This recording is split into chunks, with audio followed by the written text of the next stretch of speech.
হরে কৃষ্ণ। একজন শুদ্ধ বৈষ্ণবের পাদস্পর্শে আমাদের জীবন কীরূপ পরিবর্তিত হতে পারে তার একটি সুন্দর দৃষ্টান্ত রয়েছে মোহিনী একাদশী ব্রত মাহাত্ম্যে। একসময় ধৃষ্টবুদ্ধি নামে একজন দুরাচারী ছিলেন। তিনি সর্বদা পাপ কাজে লিপ্ত থাকতেন। পিতা মাতা এবং সাধুগুরু বৈষ্ণবের প্রতি তার কোনো শ্রদ্ধাই ছিল না। তার এই পাপাচার দেখে ক্রুদ্ধ হয়ে তার পিতা তাকে বাড়ি থেকে বহিষ্কৃত করে দিলেন। তারপর সে কিছুটা দূরে একটা বনে বাস করতে শুরু করে। বনে পশু পাখি হত্যা করে সে তার জীবনযাপন করত। দুষ্কর্ম করে কেউ কখনোই ভালো থাকতে পারে না, তাই তার জীবনও আস্তে আস্তে দুর্বিষহ হয়ে উঠল এবং নরকে পরিণত হলো।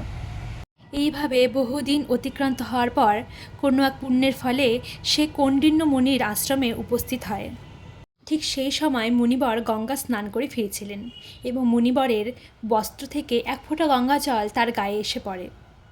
সেই গঙ্গাজলের স্পর্শে ধৃষ্টবুদ্ধির শুভবুদ্ধির উদয় হয় এবং তিনি মুনিবরের কাছে প্রার্থনা করেন, হে মুনিবর, কোন পুণ্যের প্রভাবে আমার এই দুঃখ দুর্দশা দূরীভূত হবে তা কৃপা করে আমাকে বলুন। মুনিবরের উত্তরে বললেন, বৈশাখ মাসে শুক্লপক্ষে মোহিনী নামে যে একাদশী রয়েছে সেই ব্রত পালন করো। এই ব্রতর ফলে মানব জীবনের বহু জন্মের অর্জিত পাপ সহজেই দূরীভূত হয়।